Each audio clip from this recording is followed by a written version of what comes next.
insomma, adesso faremo una chiacchierata tra amiche. Tra amiche, sì. Perché poi, mi sa che, perché poi fra l'altro io ho conosciuto Alessandra quando è arrivata a quarto grado, sono stata caporedattore di quarto grado fino a fine settembre. Ho conosciuto Alessandra quando è arrivata 13 anni fa, bellissima e bravissima, esattamente come adesso, con un passato di giornalista, Alessandra è veneta, ma con un passato di giornalista e di inviata nelle trasmissioni, nei telegiornali Mediaset, oltre a altre trasmissioni che ha condotto, ed è arrivata in questo nostro programma dove noi ci occupiamo di casi di cronaca. Alessandra mi ha detto che è già venuta a Pordenone Pensa però a parlare di un caso di cronaca che si era concluso, quello dell'omicidio di Teresa Trifone, ma nel nostro studio abbiamo affrontato per tanto tempo e stiamo affrontando tanto tempo dei casi di cronaca che sembrano non finire mai.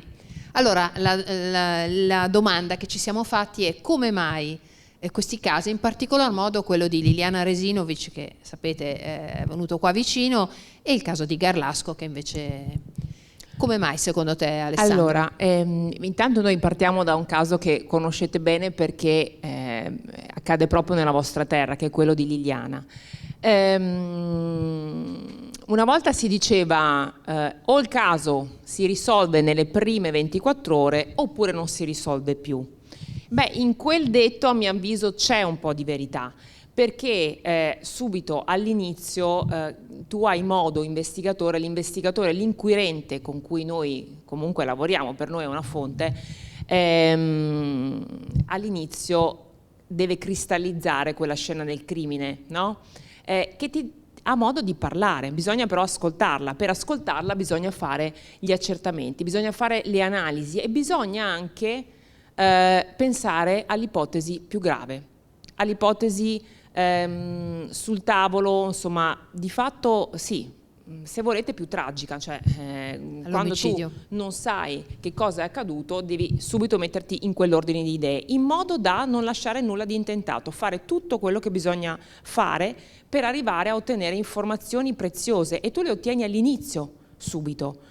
Perché all'inizio è più facile ricostruire per esempio le testimonianze, pensiamo anche al nostro ricordo. Se tu mi vai a riascoltare, poi ne parleremo, 18 anni dopo, io come faccio a ricordarmi che cosa ho fatto l'estate di 18 anni fa e dirtelo con precisione? È impossibile. Le telecamere di sicurezza. Se tu mi ascolti quando è accaduta la cosa, ti posso dare evidentemente una testimonianza più precisa, ma non solo, ci sono tutta una serie di esami che, se fatti all'inizio, possono dare un riscontro, se fatti col passare del tempo il riscontro è molto diverso. Quindi, per rispondere alla tua domanda, Rosa, forse a volte, non sempre, però a volte qualche caso viene preso, come dire, non con la dovuta attenzione. Non voglio spaventarvi, non succede sempre, però è vero che bisogna forse cambiare approccio, cioè se siamo indecisi tra un suicidio o un omicidio, almeno all'inizio bisogna trattarlo come un omicidio, per poi magari scoprire che invece quella persona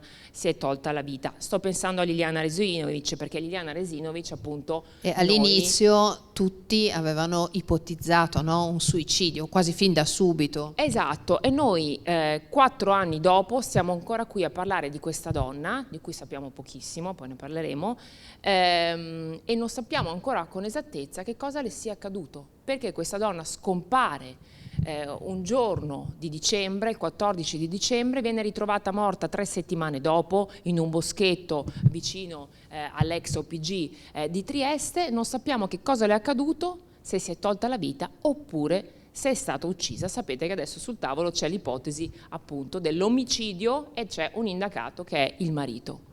Ecco, tu parlavi prima del mistero che avvolge, questa è anche una cosa molto romanzesca, del mistero che avvolge la figura di Liliana, no? Di Liliana Resinovic, in cui forse in questo segreto che questa donna, da cui questa donna si circondava, c'è anche il motivo per cui è così difficile, è stato così difficile indagare. Pensa a tutte le indagini psicologiche che vengono fatte nei casi di omicidio, l'anatomia del personaggio, no? Psicologica. Esatto, allora noi di Liliana purtroppo sappiamo molto poco, questa è la verità. Io la chiamo Liliana perché non so se voi avete seguito questo caso, spero di sì, ecco, qualcuno fa di sì, però è diventata davvero insomma, è come se un po' la conoscessimo questa donna. Comunque ci siamo affezionati a questa donna che non ha verità 4 anni dopo. In realtà noi la conosciamo pochissimo, perché noi Liliana la conosciamo attraverso 2 racconti opposti, quindi 2 punti di vista opposti, di 2 uomini importanti, o comunque loro si definiscono importanti per la vita di Liliana. Uno è il marito, Sebastiano Visentin, e l'altro è questo amico speciale, Claudio. Fanno 2 ritratti molto diversi di Liliana.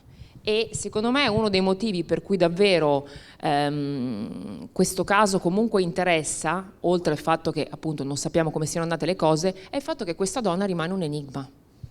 Non ha lasciato un biglietto.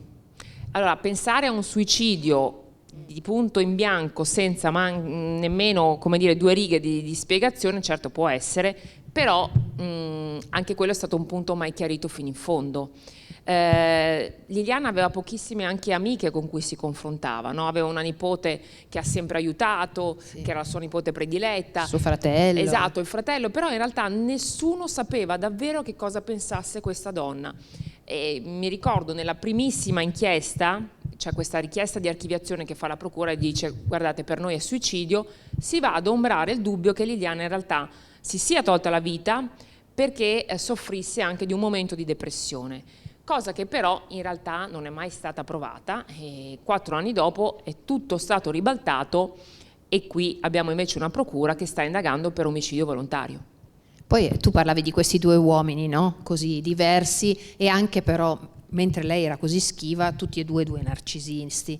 Ecco, se non sbaglio la procura all'inizio diceva proprio che lei era stretta tra questi 2 uomini, no? E era oppressa da questi 2 uomini, e non è la prima volta che succede dell'oppressione, del tunnel in cui si trova una persona, no? Esatto. Questi 2 uomini così particolari. Diciamo che è quella figura che noi chiamiamo l'imbuto, quella situazione che chiamiamo l'imbuto, no? Di cui aveva parlato anche per Parolisi. Esatto, cioè quando una persona in qualche modo si sente quasi schiacciata tra 2 fuochi, non sa intravedere quale può essere la soluzione, e a quel punto, così lo descrive appunto il procuratore in quella richiesta di archiviazione, dice: Liliana era da un lato incastrata in un matrimonio che non la soddisfaceva più e comunque non c'era nemmeno, insomma, più condivisione, comunicazione col marito, dall'altro era impelagata in una storia che però non offriva prospettive reali, quella con Claudio, per cui, dice il PM, a un certo punto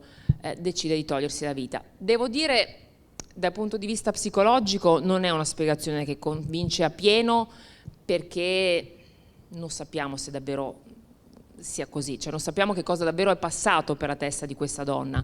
Ci mancano molti tasselli, questa è la realtà.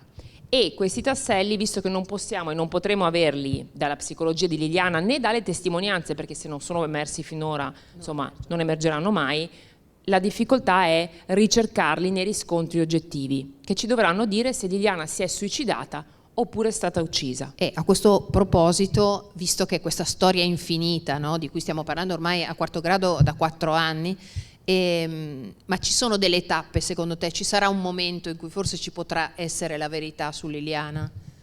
Io me lo auguro, vi devo dire che non sarà facile, nel senso che il tempo è il nemico della verità, certo, nei casi di cronaca, quindi non è detto in realtà che emerga mai la verità su Liliana e che la verità processuale coincida con la verità storica. Questo non è scontato, purtroppo. Le tappe sono queste: al momento appunto c'è un'indagine aperta per omicidio volontario con un indagato che è il marito.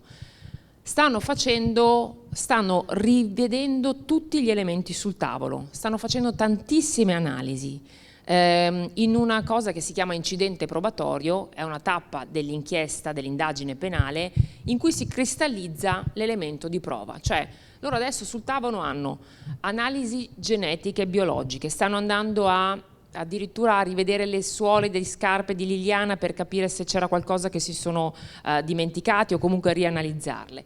Stanno vedendo se quelle fibre ritrovate sul corpo di Liliana, parliamo di una fibra rossa e una gialla, appartengono al marito, ai vestiti del marito. Abbiamo varie foto in cui in effetti il marito vestito... Proprio quel giorno lì aveva una felpa rossa, esatto, e gialla. Con queste certo, felpe rosse e gialle.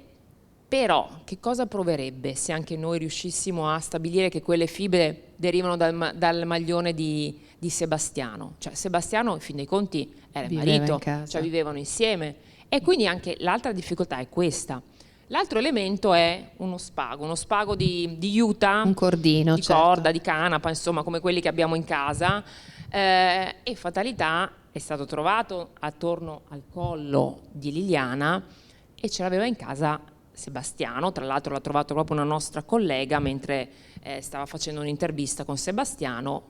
Emerge a mesi di distanza questo cordino, e lei lo spinge a portarlo. E ovviamente a quel punto la nostra collega ha detto: aspetta Sebastiano, questa cosa va assolutamente portata alle forze dell'ordine, perché questo è un elemento dell'inchiesta. E così è, tant'è vero che oggi gli inquirenti stanno provando anche a fare delle analisi su quel cordino per capire il taglio, se è compatibile davvero con quello ritrovato al collo di Liliana.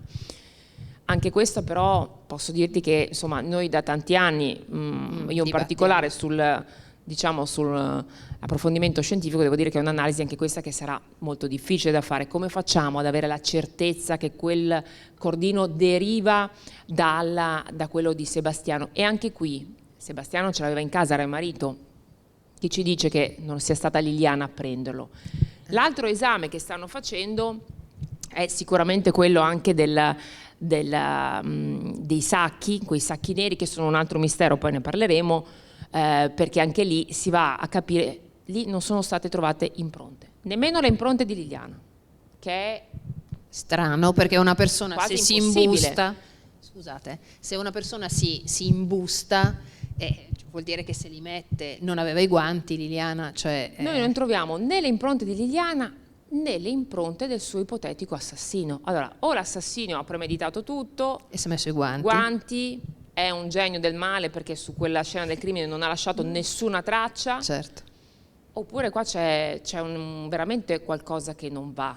Ma anche, cioè, perché non trovare impronte di Liliana? È vero, quel sacco è stato esposto 3 settimane alle intemperie, quindi può darsi che aveva anche piovuto, insomma, che si siano dilavate, però noi non troviamo nulla, né un'impronta di DNA né un'impronta digitale, non c'è niente su quei sacchi, c'è solo una piccola impronta che si è scoperto adesso. In realtà è un'impronta che, se magari qualcuno se la ricorda, sembra la trama di un guanto, ma in realtà si è scoperto che non è la trama di un guanto, è il jeans di Liliana, che è appoggiato al sacchetto. Poi col fatto che aveva anche fatto freddo, le temperature erano insomma scese sotto zero, si era gelato, quindi è un'impronta del jeans di Liliana. Insomma, non c'è nulla su quella scena. Vabbè, chiudo la parentesi sui tanti esami che stanno facendo. Non da ultimo ci sono degli esami anche che riguardano alcune formazioni pilifere, perché Liliana è stata sottoposta a 2 autopsie, la prima e la seconda, disposta adesso dalla procura, che ha portato a questa svolta dell'omicidio. Che quindi praticamente hanno dato risultati completamente diversi. Opposti. Quella è la cosa importante. Cioè, voi pensate che la prima autopsia dice, fatta nell'immediatezza, dice Liliana sparisce il 14 di dicembre del 2020, viene ritrovata il 5 gennaio del 2021.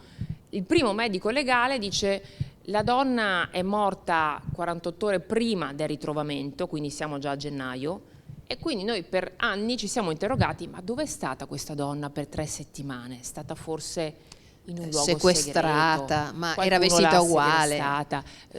Dove è stata per 3 settimane?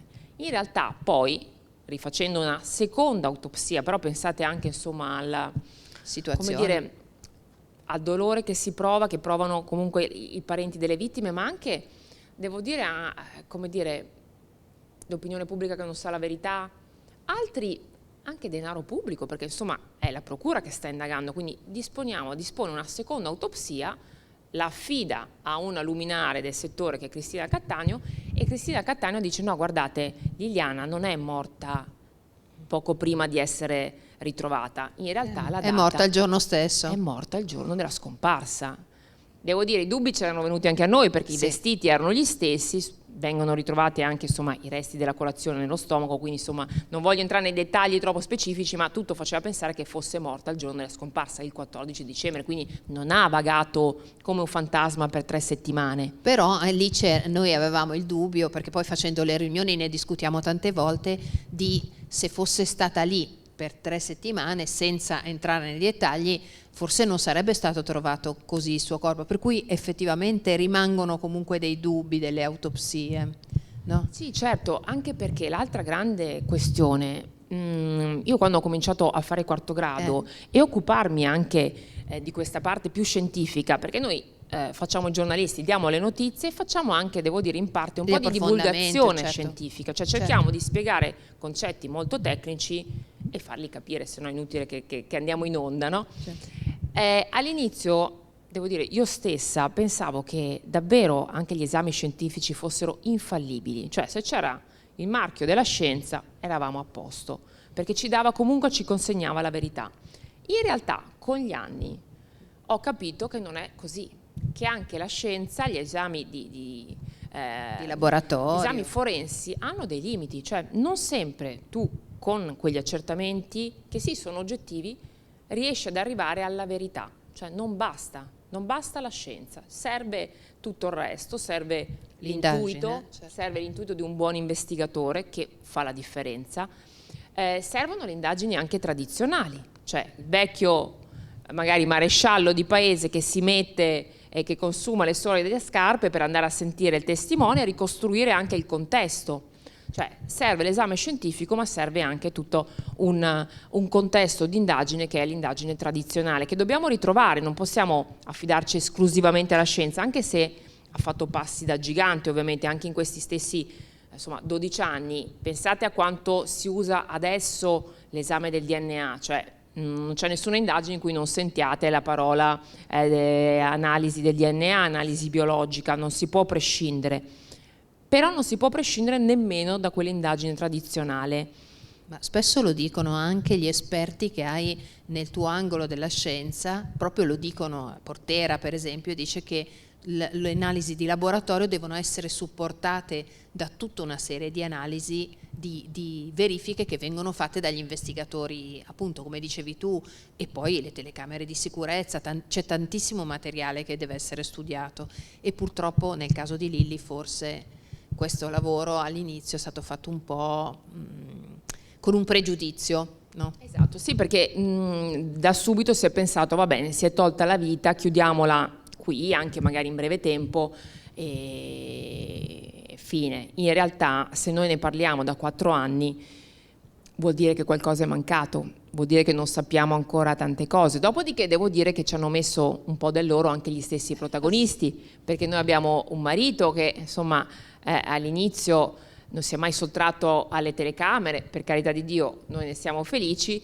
però nelle sue risposte ha detto tutto il contrario di tutto, soprattutto in un primo momento, in una prima fase dell'inchiesta. Insomma, Sebastiano diceva A e poi diceva B. Quindi ci ha messo anche del suo, anche con questo suo eloquio particolare. Io spero che adesso a marzo dovrebbe chiudersi l'incidente probatorio, quindi con questa tutta batteria di esami genetici, merceologici in corso, ci saranno i risultati e capiremo se ci sono elementi per portare avanti l'accusa contro Sebastiano oppure invece verrà richiesta l'archiviazione, perché poi insomma per andare a processo e portare avanti un'accusa come quella di omicidio volontario bisogna avere degli elementi concreti, importanti, se no non si va da nessuna parte e non sarebbe giusto farlo. Fra l'altro, proprio in studio a quarto grado si è dibattuto di questo tema dei sacchi neri, no? Che qualcuno aveva detto di aver consegnato dei sacchi neri alla Lilly, no? Ed è una dimostrazione di come a volte le testimonianze non... Esistono anche i mitomani, esistono anche persone che magari o in buona fede oppure invece per attirare un po' di attenzione, insomma, se ne spuntano e sviano le indagini. Certo, un elemento che ti fa capire se una testimonianza è affidabile oppure no è proprio il tempo, cioè non puoi sbucare fuori 4 anni dopo a parlare dei sacchi, perché se avevi qualcosa di importante da dire forse l'avresti fatto all'inizio, no? Perché svegliarsi 4 anni dopo? E infatti devo dire che insomma noi anche andando a verificare, misurando poi questa cosa dei sacchi dati da questo pizzaiolo, insomma è già caduta, come è nata è caduta. Però quei sacchi rimangono un mistero, appunto, proprio perché non ci sono impronte, non c'è nessuna traccia biologica su quei sacchi neri.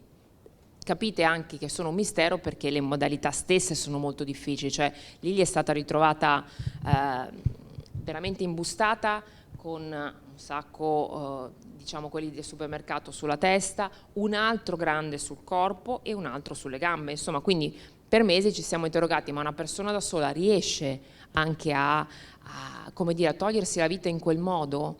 E poi sceglie di togliersi la vita in quel modo un po' che fra l'altro è lungo e doloroso magari, no?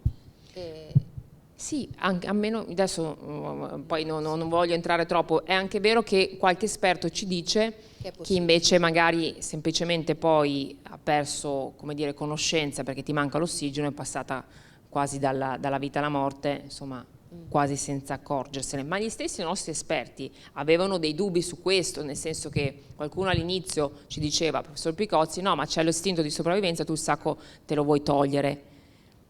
Poi però anche il professor Picozzi su questo ha, come dire, ammorbidito quella posizione dicendo che può essere anche passata, insomma, per un calo di ossigeno e a un certo punto, come succede anche in carcere, insomma, essersi tolta la vita in quel modo, sì, che è strano ma è possibile. Perché poi tutti i dati scientifici devono essere sottoposti a interpretazione, come dicevi tu, no? A marzo ci sono questi risultati e poi bisogna vedere come uno li interpreta. Esatto, andranno interpretati, però io penso che se tu indaghi un uomo che è il marito 4 anni dopo per omicidio volontario, tu devi basarti su dei dati forti, sì. Cioè non basta la fibra gialla che assomiglia a quella del tuo maglione, magari vediamo che è la tua. Certo, vivevi con Liliana, quindi cosa mi dimostra? Cioè non deve essere soltanto compatibile con, se si arriverà a un risultato di compatibilità, secondo me non andremo da nessuna parte. Cioè se emergerà qualche risultato contro Sebastiano dovrà essere davvero importante e pesante, se no non giustifica. E non dovrà giustificarlo, perché voglio dire c'è la presunzione di innocenza, un processo per omicidio penale, cioè, io credo che 4 anni dopo sia molto difficile capire chi ha ucciso Lily, se Lily è stata uccisa. Dunque, se è stata uccisa e nel caso chi l'ha uccisa, 4 anni dopo, e immaginiamoci molti anni dopo, come nel caso che adesso tiene veramente l'opinione pubblica attenta, no? Che ci ha diviso, il caso di Garlasco, lì stiamo parlando di molti anni dopo e di una indagine che viene riaperta improvvisamente, ma che era già stata riaperta altre volte. Esatto, è una never ending story purtroppo quella di Garlasco. 18 anni dopo noi non l'avremmo mai detto, perché io non l'avrei mai detto. Io mai. 18 anni dopo ci ritroviamo con l'Italia divisa, neanche fosse una partita di calcio, una fazione calcistica, è stato Stasi, no, è innocente, è stato Sempio.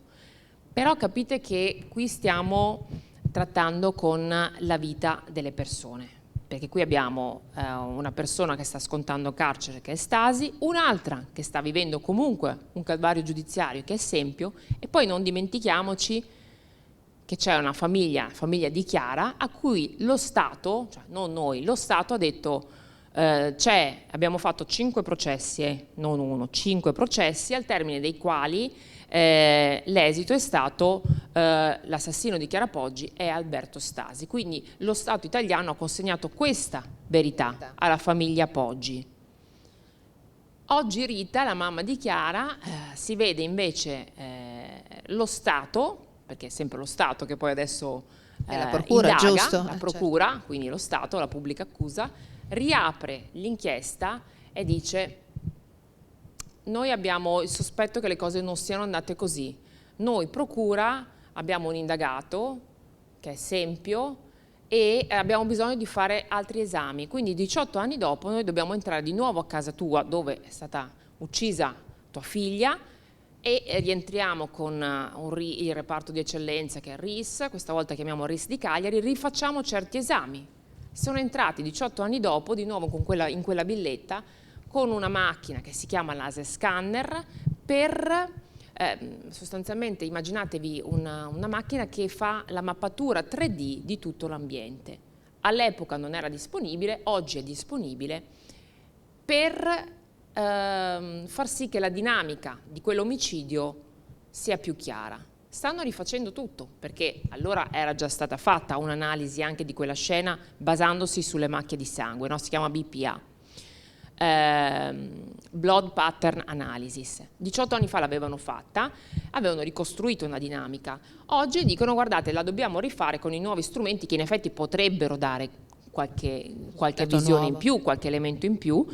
Però insomma io mi metto anche nei panni di questa mamma che si vede 18 anni dopo rientrare gli inquirenti a casa e che dice fermi tutti, qua forse le cose sono andate diversamente. Ora è chiaro che il bene supremo è la verità, però non deve essere facile per quei genitori rivivere 18 anni dopo quel dolore.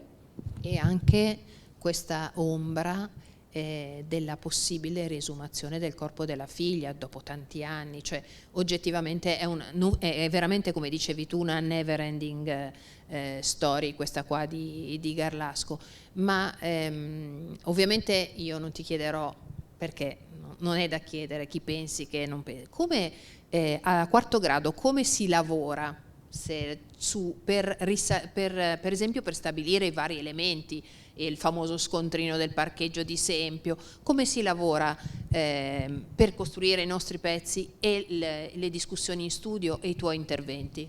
Noi, devo dire, Rosa poi lo sa benissimo perché è stata caporedattore centrale di quarto grado tantissimi anni, colonna 15. Di quarto grado, quindi voglio dire, è chiaro che noi ci basiamo innanzitutto sui documenti, perché sulla lettura attenta dei documenti. Li devi capire poi, magari ti fai aiutare anche da qualcun altro, da qualche altro esperto, se sono molto tecnici, per esempio, per studiarli. Vai sul campo, noi abbiamo tanti bravi inviati che vanno sul campo e cercano di tenere più fonti aperte, perché chiaramente tu devi confrontare i vari punti di vista. In questo caso c'è il punto di vista della procura, c'è il punto di vista dei difensori di Stasi, c'è il punto di vista di Sempio, che è l'indagato, della sua difesa e poi della famiglia. Quindi devi verificare senza sparare il titolone. Ovviamente avrete letto, adesso si parla molto del DNA. Che poi è l'elemento, se volete, sul tavolo più importante in questa inchiesta, questo famoso profilo incompleto, profilo maschile che viene ritrovato sulle unghie di Chiara. Ma sono proprio le unghie poi, cioè è proprio sulle unghie o di lavando le unghie? Allora, noi la posizione di dove fosse non la possiamo sapere, perché poi quelle unghie non esistono più, c'è stato un procedimento, insomma sono state sciolte, non possiamo sapere la posizione, ma oltre a questo il fatto concreto è che viene ritrovato un profilo maschile sulle unghie di Chiara, bisogna capire come c'è finito, cioè mettiamo che sia compatibile con Sempio, cosa che la sua stessa difesa adesso mette sul tavolo, cioè è possibile che sia in effetti compatibile con Sempio o si dice con la linea paterna della sua famiglia, con i maschi hanno il cromosoma Y, no? È possibile che sia compatibile con Sempio. E la domanda vera è come c'è finito, cioè c'è finito durante l'aggressione, quindi quella è la firma dell'assassino, oppure c'è finito perché io tocco questa sedia e magari questa sedia prima si era seduto Mario, no? E c'è il DNA di Mario, quindi adesso io sulla mano ho il DNA di Mario, o magari di chi ha fatto la conferenza ieri sera, perché è una cosa che a me ha molto colpito e che vi voglio dire, per esempio, guardando il caso di Melania Rea, che tu citavi prima, Rosa, che sappiamo essere stata uccisa da Salvatore Parolisi, sotto le unghie di Melania Rea c'era un DNA femminile, non maschile, femminile. Questo DNA femminile, si è scoperto poi, era il DNA della sua estetista. Melania era andata a farsi la manicure una settimana prima e quando muore purtroppo fanno l'analisi e scoprono questo DNA sotto le unghie che risale una settimana prima di una persona che non c'entra nulla con l'omicidio. Quindi questo per dirvi come l'ipotesi della contaminazione o comunque del trasferimento indiretto, quindi non durante l'aggressione direttamente ma indiretto, sia sul campo. Ieri a quarto grado la genetista che segue adesso Sempio, consulente di Sempio, Marina Baldi, ha formulato questa ipotesi. Ovviamente non lo sa nessuno, però hanno preso Sempio e hanno detto ricostruiscici per bene gli ambienti dove andavi, e una ipotesi sul campo è che il telecomando, che è quanto di più sporco ci sia in una casa, perché il telecomando lo tocchiamo in continuazione, c'è il telecomando della TV e poi c'era anche quello della PlayStation, abbia funzionato da transfer, cioè sia stato toccato da Sempio giorni prima, non occorre ovviamente lo stesso giorno, giorni, settimane prima, Chiara l'abbia poi toccato e sia rimasto una parte di DNA su quel telecomando e sia finito sull'unghia di Chiara. L'altra ipotesi sul campo è, visto che Sempio frequentava quella taverna, semplicemente se uno fa un colpo di tosse, starnutisce, può succedere,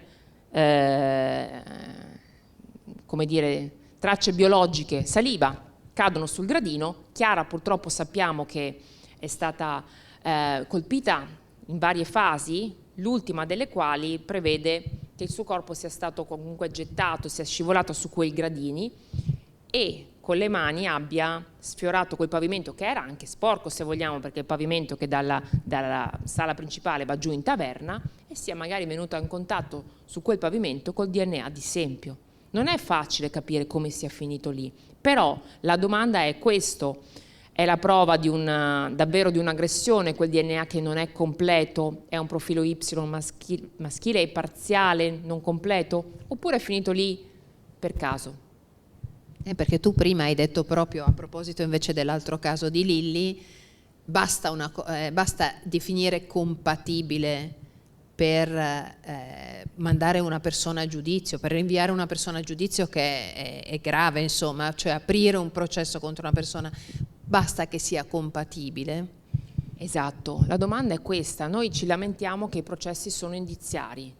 Allora, se il processo contro Alberto Stasi è stato indiziario, ma c'è stata poi una prova logica che ha portato a quella sentenza di condanna, il processo contro Sempio eventuale può essere altrettanto indiziario, oppure pensiamo che invece la procura debba avere elementi forti, precisi, puntuali, che non ha ancora mostrato, che ancora non sono evidenti, magari lo diventeranno tra qualche mese, non lo sappiamo, al momento secondo me non ci sono, ma serviranno. Cioè, se davvero si andrà a processo bisognerà basarsi su elementi veri, solidi, perché non puoi trascinare una persona a processo per omicidio volontario basandoti su suggestioni. Ci vogliono degli indizi pesanti, convergenti e seri.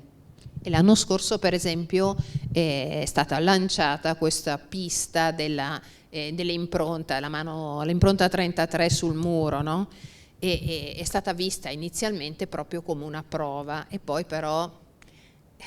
Esatto, forse ve la ricorderete perché c'era un'immagine rosa, c'era un'immagine, no? Di una quasi mano, insomma, no? Rosa.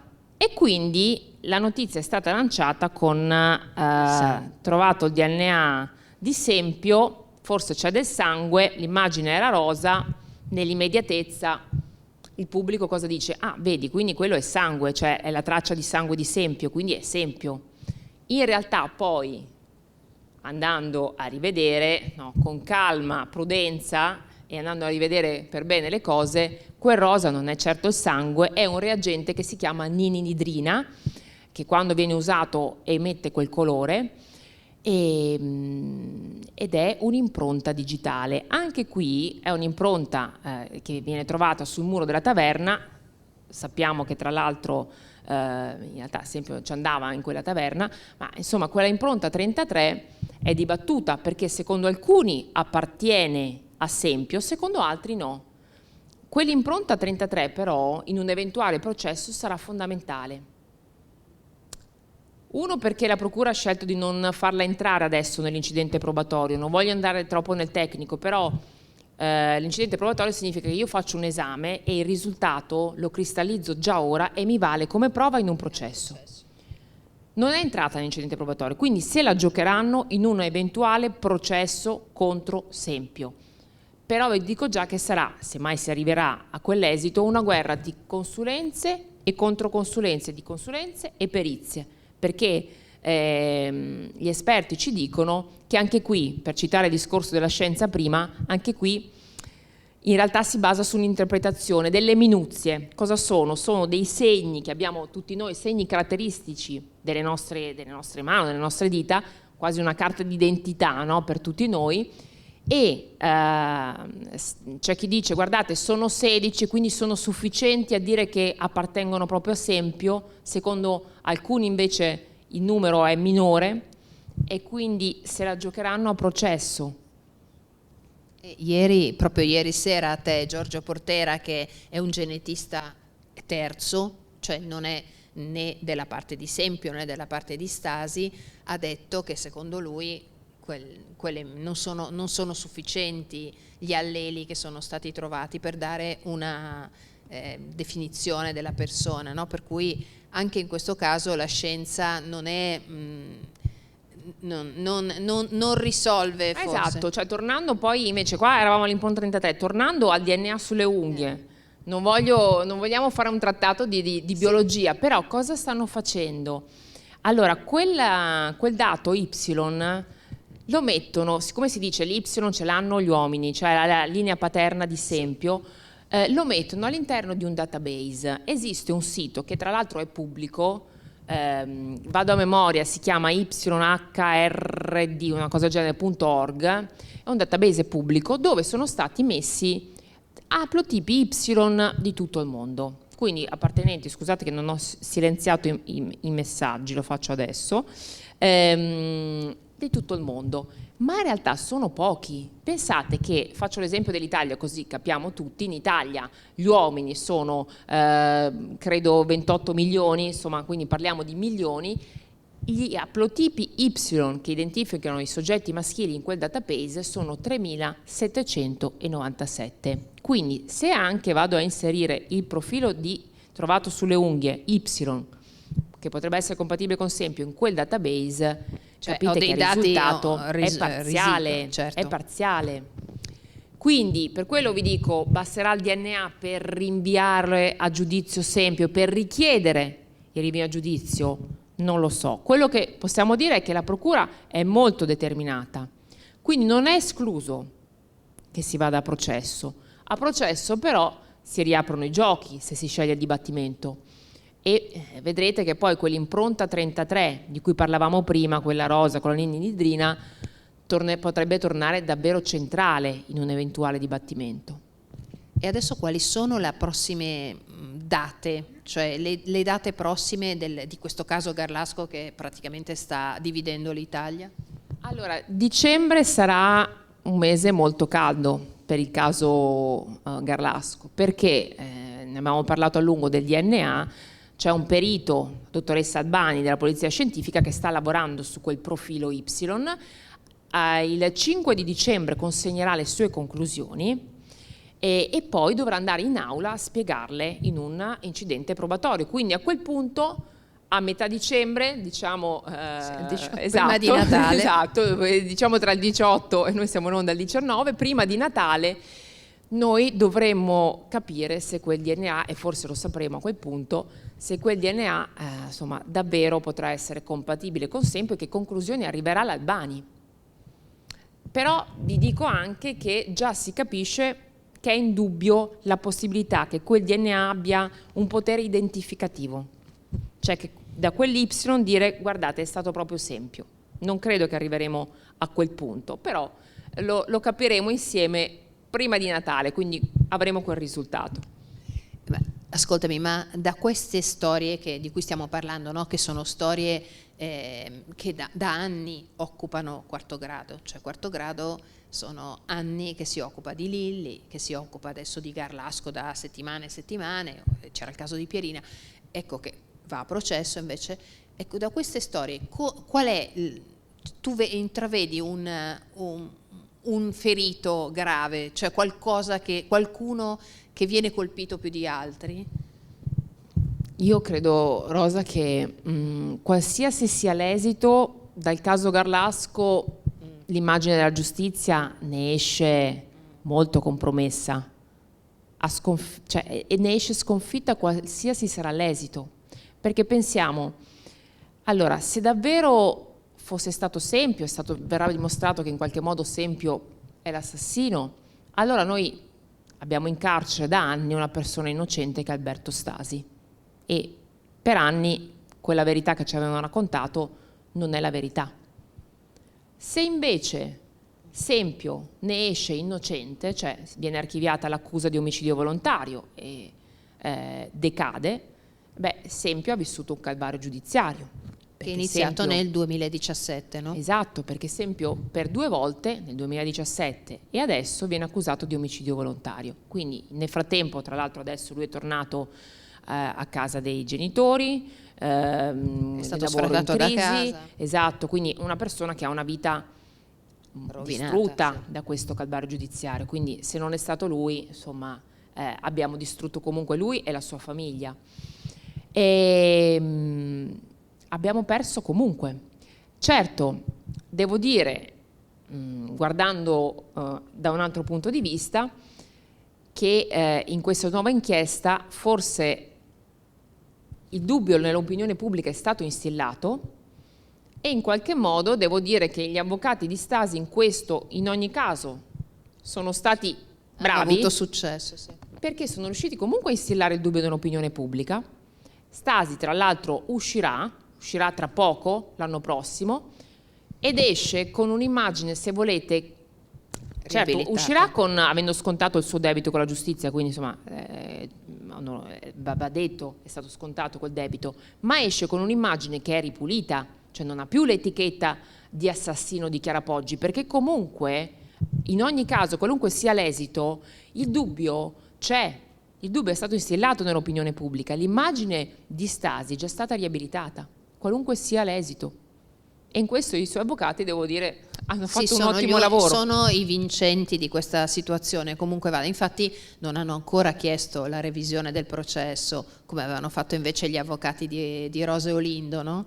Anche perché, come sappiamo, la revisione del processo, cioè tu devi avere degli elementi importanti sul tavolo, elementi che non siano emersi prima e che siano in grado di ribaltare il giudizio, cioè richieste di revisione che poi vanno in porto ce ne sono molto poche. A proposito, volevo chiedere se c'è qualcuno che vuole fare una domanda ad Alessandra sui casi che seguiamo a Quarto Grado o sui casi che lei segue come giornalista. Se c'è qualcuno che vuole fare la domanda, alzi la mano. Vi abbiamo spaventate. Allora, l'altra cosa che ti volevo chiedere è, nell'ambito di questa inchiesta che è stata fatta su Sempio nuova, no? E segue alla precedente, a un certo punto saltano fuori delle cose che sembrano non c'entrare niente con Sempio, no? E viene introdotta in questo discorso il tema di una possibile corruzione del giudice che se ne è occupato.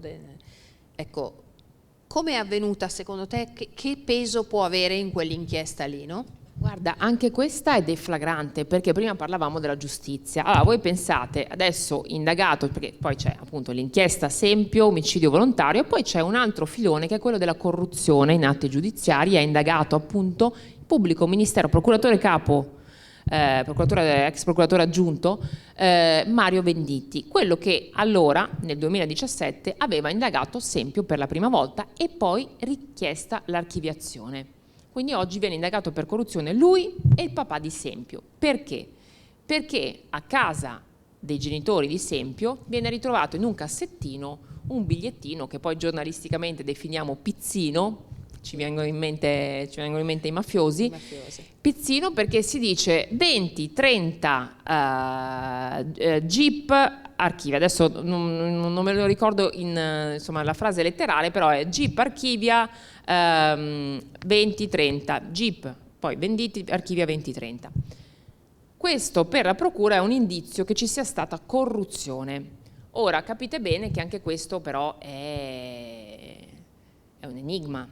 Uno, io sono il papà interpretare di Sempio, questa cosa. Certo. perché devo conservare? Se questa davvero è la prova della corruzione, no? Che io ho dato dei soldi, perché sono così stupido da conservare un biglietto che è la prova della corruzione per 8 anni e tenermelo a casa? Cioè, io butto via, no? Sì, Accendo un fiammifero, esatto, lo anche se brucio. sei un accumulatore seriale, però Tieni a casa un biglietto del genere se è la prova della corruzione.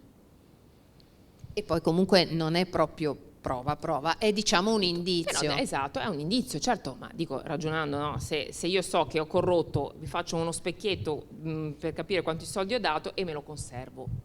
Ha senso? Vi rimetto la domanda. L'altra cosa è che viene indagato il procuratore, ad oggi sappiamo che in realtà gli vengono sequestrati i cellulari, il PC, però entra il gioco il riesame. L'esame dice no, fermi tutti. Quindi un altro giudice, un altro magistrato dice fermi tutti perché è da annullare questo sequestro. Quindi in realtà adesso un punto a favore di Mario Venditti, procuratore, c'è stato, perché l'esame ha detto questo sequestro va annullato, non si posa su basi solide. Quindi capite che è molto delicata la questione. Può bastare quel pizzino per essere la prova della corruzione. Sempio, la versione del papà di Sempio è: io quei soldi in realtà li ho dati ai miei avvocati, erano 3, li ho dati ai miei avvocati, poi io, che fine abbiano fatto non lo so, però io li ho dati ai miei avvocati. È anche comprensibile che uno che ha un figlio indagato cerchi di salvarlo facendosi prestare i soldi. Che poi questi soldi siano stati in nero oppure no, questo entriamo nella Lovateide e non potremo mai, che poi mai chiarirlo. Se avete visto ieri sera a Quarto Grado, a un certo punto è saltato fuori pure un leprotto, che nessuno capisce mai quell'avvocato e l'avvocato dell'avvocato cosa vogliono. Ecco, questi personaggi che entrano in queste storie di cronaca, ogni tanto entrano dei personaggi particolari, no? Come l'avvocato Lovati, che non si capisce mai esattamente da che parte vanno, no? Ma diciamo che le suggestioni dell'avvocato Lovati hanno tenuto banco per mesi e mesi, no? Che ci hanno, diciamo, dato molto materiale per fare diversi servizi. Poi l'avvocato Lovati, io credo che usasse queste sue suggestioni come davvero una strategia, cioè era un modo, io credo, per distogliere l'attenzione, la pressione su Sempio e parlare di altro, parlare del sogno. Siamo andati avanti settimane a parlare del sogno di Lovati. Di Lovati, sì. Le bozzole. Poi c'è venuto fuori il santuario delle bozzole. Sì, sì. Anche lì c'entra poi con l'omicidio di Chiara.